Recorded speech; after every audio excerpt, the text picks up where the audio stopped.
Hey there fellow Planeswalkers, it's Steve for Collector Mania, and today on Cards for Commander we're going over Rivals of Ixalan. So this is a little bit different than our previous Cards for Commander, but today we're actually going to break these creatures up into tribes. I figured that was the easiest way to kind of talk about them. So most of these cards are for specific tribal decks. There is a small section at the end for cards that aren't necessarily tribal but just are good for Commander. Keep in mind these are all my picks, so just because you don't see your favorite card on here doesn't necessarily mean it's bad for Commander. These are just cards that I have selected, you know, looking at the set overall. First up, we've got one of the forerunners, and it's Forerunner of the Empire. So if you haven't seen these cards, basically all of them, they enter the battlefield, they search for a creature of the type that they're essentially working for, and then they put it on top of your library, and then they have a secondary trigger, usually by that type of creature entering, or so on and so forth. So let's go over this one real quick. So it's 3 colors, 1 red, 1/3 human soldier. He searches for a dino, puts it on top of your library. Really, really cool. We love finding dinos, especially in this deck. Then it has whenever a dinosaur enters the battlefield under control, you may have Forerunner of the Empire deal 1 damage to each creature. So not only are we finding the creature type that we're really after, but we're also dealing the damage for the enrage trigger, which is what we're mostly looking for here. So overall, really, really good. Great addition to the deck. Then we've got a Raptor Tyrants. 3 colorless, 2 white, 5/5, dinosaur of course, and it's got Enrage. Whenever Raptor Tyrant is dealt damage, exile target creature an opponent controls until Raptor Tyrant leaves the battlefield. So, great removal. Overall, it's a little bit weak because, once again, keep in mind, they can remove this creature after you've removed several of their creatures and get all their creatures back, so board wipes sometimes can be a little bit hard on you, but yeah, overall, pretty cool. I wish it said I could exile my own creatures, then I think I would enjoy it a little bit more, but I'd play it. Then we've got Silverclad Frosted. 5 colors, 2 red, 8/5, dinosaur of course. It's got Enrage. Whenever Silverclad Frosted is dealt damage, each opponent sacrifices permanent. Now this card is probably one of my favorites. It's a little costly, and it's definitely goes into a kind of interesting strategy. I'd probably put this into like a Rakdos build where you're essentially just trying to make everybody sacrifice all their permanents through like black edict effects and like red effects like this, which are absolutely amazing. I'm really excited to try this card out. Then we've got a Wayward Sabertooth. So this is a 2 colors, 1 green, 5/5, so 3 mana for 5/5. That's absolutely insane. It has Ascend. If you control 10 or more permanents, you get the city's blessing for the rest of the game, which, if you haven't really heard about City's Blessing, essentially it's a emblem that you get that stays with you forever. You can't lose it, can't be destroyed. It also has you may play an additional land on each of your turns, so really awesome ability there. And it has Wayward Sabertooth can't attack or block unless you have the City's Blessing. So overall, really, really cool card. Do I really care that it can't attack or block right away if I don't have 10 permanents? Not necessarily. Not so much in Commander. Now if you're talking like Standard or anything like that, maybe that's not so great, but really, I just think of it as a 3-cost enchantment that lets me play an additional land until it becomes a creature. So, really, really cool. Then we've got a Atsakan Seer. So 1 color is a green and a white. You can tap it and add any mana of any color to your mana pool, which is really cool. Then it has Sacrifice Atsakan Seer, return target dinosaur card from your graveyard to your hand. So, really interesting. It's a early game kind of like Mana Dork that comes out a little bit slow but can definitely be useful. But late game, when you're just flooded with mana or Mana Dorks or whatever you have, you can sacrifice this guy, get a dinosaur back, and then cast it. So not bad at all. Keep in mind you can also tap this for mana, then sacrifice it, get the dino, then use that mana to cast the dinosaur. So there's that as well. Then we've got a Raptor, another one of the more interesting cards in the set, in my opinion. So 6 colors, 2 green, 5/5 dinosaur. It's got Enrage. Whenever Raptor is dealt damage, create a token that's a copy of Raptor. I'm sure there are 1.5 million ways to go infinite with this guy. I'm sure you can figure it out pretty easily. Just making a gigantic army of dinosaurs and then give them all haste somehow and trample or something like that and just swing out and kill everyone in one turn. Really, really fun. Really, really effective for the most part. Then we've got a Thrashing Brontodon. So this is purely, in my opinion, like a tribal addition. Obviously, in most circumstances, you're going to want to run Qasali Pride Mage or an effect, similar to that. Where this, well, I guess this is very similar to that. But regardless, it is a 1 colorless, 2 green, 3/4 dinosaur. Pay 1, sacrifice Thrashing Brontodon, destroy target artifact or enchantment. So again, a great addition to the dinosaurs deck. It kind of helps you with removal and then filling out that curve, because this is a lower end dinosaur when you don't really need it anymore, when you've got like 8/8s and whatever on the board and you just don't care about a 3/4, you can use this guy to remove something, so on and so forth. Breaking into our Merfolk here, we've got Forerunner of the Herald, so same thing as the guy that we saw earlier. You're going to search your library, put a Merfolk on top of it, and then, yeah. It's a 3 colors, 1 green, 3/2. This one's a little bit different. Whenever another Merfolk enters the battlefield under your control, put a +1/+1 counter on Forerunner of the Heralds. So it's really helping itself compared to the other one, which more or less helped the team. So I don't know if that's necessarily a bad or good thing, because I think the Merfolk deck is a little bit more geared towards like getting unblockable creatures, you know, whether that's putting +1/+1 counters on your guys or giving them unblockable with things like Island Walk or Thassa or anything like that. So overall, once again, tutors are amazing. You always want to run them when you can, especially in a specific tribe like this. Then we've got Merfolk Mistbinder, so a green and a blue, 2/2, Merfolk Shaman. Other Merfolk you control get +1/+1. So very basic. It's maybe not the best card for this type of effect. I mean, we've got things like Lord of Atlantis, so on and so forth. We've got a ton of them at this point. But the reason I put this card on here is because it's in green and blue, which could actually help a lot of decks, especially with casting early. The double blue can be a little bit rough if you're not playing, you know, like a super heavy Merfolk build that's just blue. So could be very useful. I really like the addition to it. Once again, it's just another nod to a tribe that maybe didn't need another lord, but here we go. And we've got a Seafloor Oracle, so 2 colors, 2 blue, 2/3.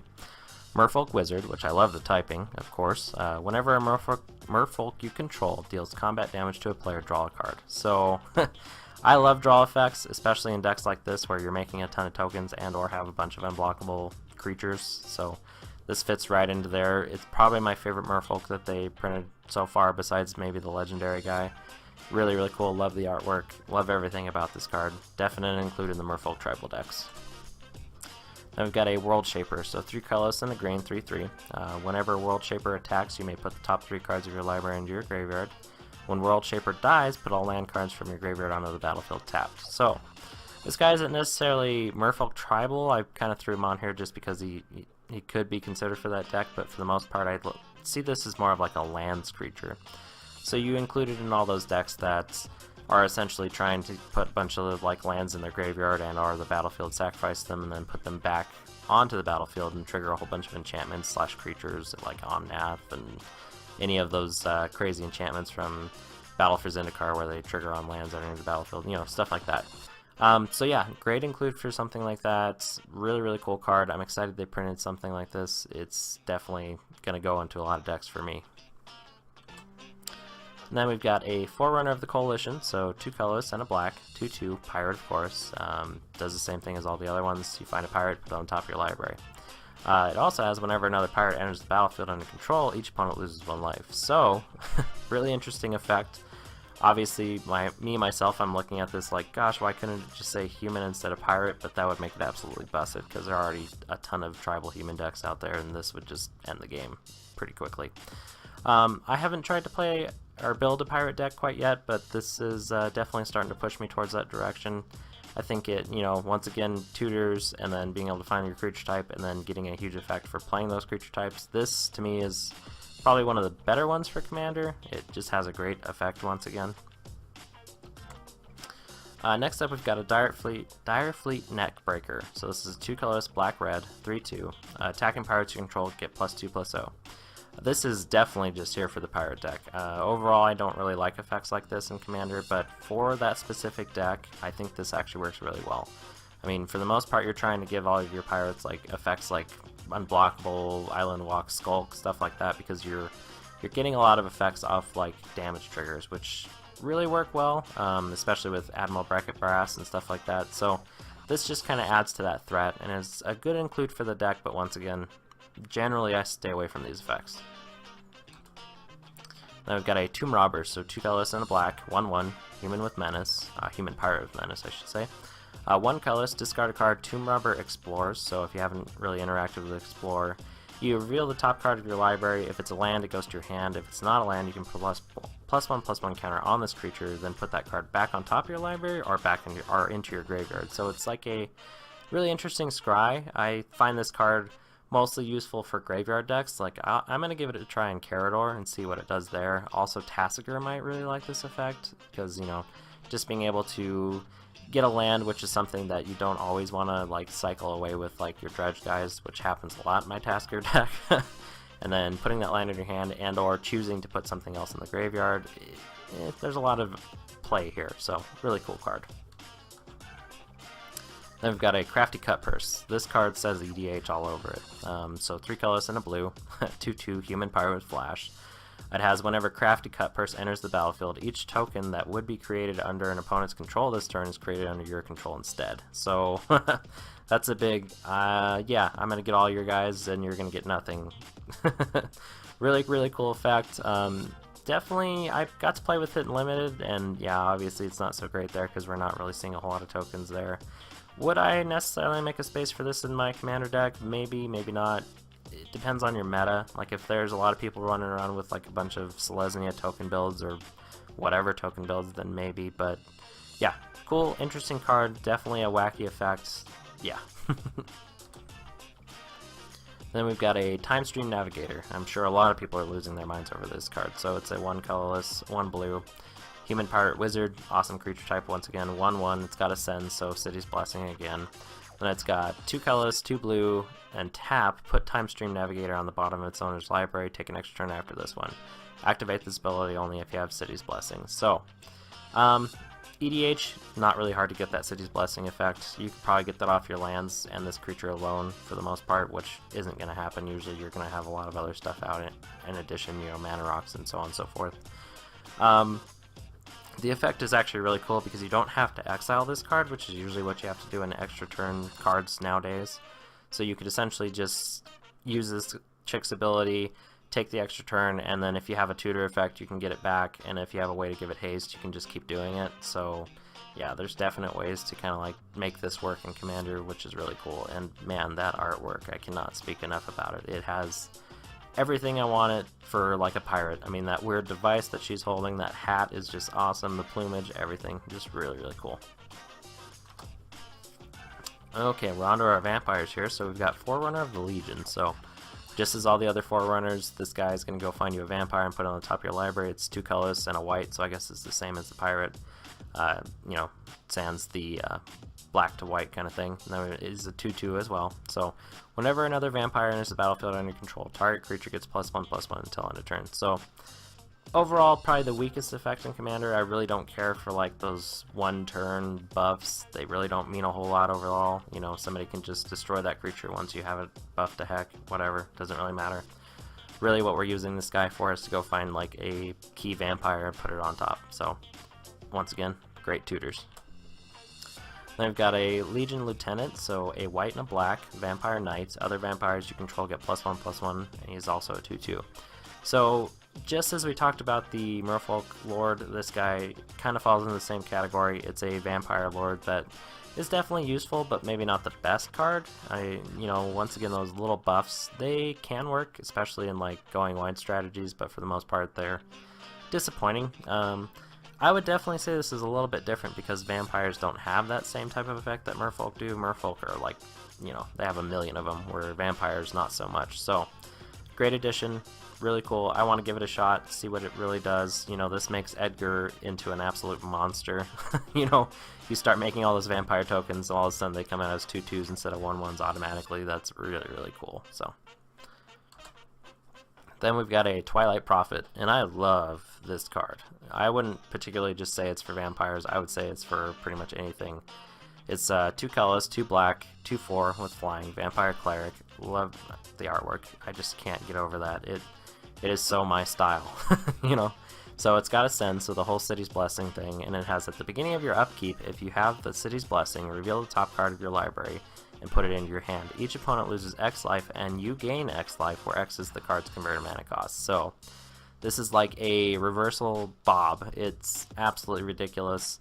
Once again, Ascend is not that hard to trigger in Commander, especially if you consider like putting this in like a Edgar deck. All of a sudden, like all those tokens really just count towards this, and play this card, then you reveal something like one of the 7 cost vampires off the top of your library. You gain 7 life, everybody loses 7 life. You trigger all of your life gain stuff. Yeah, this card is 100% perfect for what vampires are always trying to do, and it draws you cards too. Yeah, it's awesome. Then we've got Champion of Dusk. So 3 colors, 2 black, 4/4 Vampire Knight. When Champion of Dusk enters the battlefield, draw X cards, and you lose X life, where X is the number of vampires you control. So, as we just saw with the last card, this card actually works hand in hand with it. Say all of a sudden you've got 5 vampires on the board, you play this guy, you draw 6 cards, lose 6 life. That's not really a big price to pay, especially if your hand is completely empty. Yeah, works perfect. Once again, another amazing addition. Obviously, be careful. If you are playing like the Edgar build and you have like 20 tokens out, you may not want to do this, depending on your life total and all that good stuff. If you've been gaining a whole bunch of life and all your tokens have lifelink or something like that, then maybe go for it. Just draw a whole bunch of cards and probably win the game very shortly after that. Then we're getting into essentially the creatures that don't necessarily fall into a necessary tribe. You know, they may be part of that tribe, but I don't think they're, like I said, necessarily part of that tribe. This card is a Tendershoot Dryad. It's a 4 colors, 1 green, 2/2 Dryad, of course. It's got Ascend, so City's Blessing again. At the beginning of each upkeep, which is really important, create a 1/1 green Sapperling creature token. Sapperlings you control get +2/+2 as long as you have City's Blessing. So, this card is absolutely busted. I absolutely love it. You know, speaking of like token strategies, this is like perfect. I'm going to put this in my Thelion deck in a heartbeat. Like, I need to find a foil copy of this, like, pronto. And that might just be for those Nemata, Thelion, and like Gov enthusiasts out there, but it's definitely a great addition, and I love it. I can't get over it. Really awesome. Then we've got Llanelli Summoner. So 1 colorless and a red. It's got Ascend, so City's Blessing again. And it says whenever Llanelli Summoner attacks, you may pay X and a red. If you do, create X 1/1 red elemental creature tokens that are tapped and attacking at the beginning of the next end step. Exile those tokens unless you have the City's Blessing. So this guy, or I guess it's a chick. Yeah, this chick is a definite just auto include into the on-map deck, and that's why I put it on here. It does everything you want it to do. You know, you throw out a whole bunch of little elemental creatures. If you don't have the City's Blessing, they just get sacrificed, which is great. If you do have the City's Blessing, you get to keep them. So, yeah. Well, I guess not sacrifice, exile. So keep that in mind. So you need a sack ally with this to really work. But still, that's a lot of power. You know, there are cards like this that have been rolling around forever, and they're really bonkers when they get played. So this is just another addition to that. You put this in like a Pofros deck as well. All of a sudden you attack with this chick and you pay whatever amount, like 5 mana into it, and then you get a whole bunch of damage off of that. So really, really cool. Love this card. Then we've got a Ravenous Chupacabra. So this card actually replaces a few cards in my opinion. So like things like Skin Render and the Cut Purse guy, I can't remember his name. Essentially this has no restrictions. Those 2 cards in a way do. They do things a little bit better in some ways, but this card just beats them both in my opinion. 2 colors, 2 black, 2/2. When it enters the battlefield, destroy target creature an opponent controls. So, very straightforward, very like direct. I just kill whatever I want. Whereas, like for example, Skin Render can only give something -3/-3, and keep in mind you have to give something -3/-3. Otherwise, you can't do anything with Skin Render. It'll just kill itself. The other one, the Cut Purse guy, has to destroy something that's non-artifact, non-black. So this is just the upgrade to that. Love it in like Corridor decks or any decks that are essentially abusing like blink abilities, stuff like that. Then we've got a riverwise Augur. So 3 colors and a blue, 2/2, enters the battlefield. Essentially, you brainstorm. So this can actually be pretty useful for decks that are trying to set up like future turns, stuff like that, and or decks that are just really abusing like blink triggers. You can just start, you know, stacking your library. It's essentially like doing like a divining top if you have like a blink trigger. So like Rune and Brago, stuff like that, you definitely include this in here. Keep in mind if you have any effects that let you draw more than 1 card, like I can't remember the name of the vault, but essentially it lets you draw an extra card for every card you draw, except for, you know, the first one. I can't remember the name of that card. I don't know why I can't, but anyway. So you'll draw 6 cards and put 2 back on top of your library. Stuff like that becomes really interesting. Yeah, really cool card. And then we've got Golden Guardian. So this is the last one. It's a little bit interesting. 4 colors, 4/4 defender. you can pay 2 and essentially have it fight one of your creatures. If this dies this turn, essentially it flips over, and we'll see that in a second here. It turns into Goldforge Garrison. So this is really what we want in Commander, and I had like a little bit of a argument with myself about whether this should be on the lands cards for Commander or the creatures lands for cards for Commander. I definitely figured I'd include it here just because it starts out as a creature. So the flip side here is Goldforge Garrison. It has tap, add 2 mana of any color to your mana pool, which is really cool, and then it has pay 4, tap, create a 4/4 colorless gold artifact creature token. So, or golem, not gold, sorry. Really, really cool, great for generating that token army that we're looking for. So, with that, that is essentially all my picks for Rivals of Ixalan and additions to Commander. Once again, I can't stress this enough, these are the cards that I like. If you find something that you really like and it's not on this list, obviously don't feel bad for including it. There are cards in here that fit for very specific things that I'm not even thinking about. So yeah, just keep on rolling on as far as like building decks, all that good stuff, and I will see you guys next time with the episode on, I think, enchantments and artifacts. So yeah, see you later. Bye.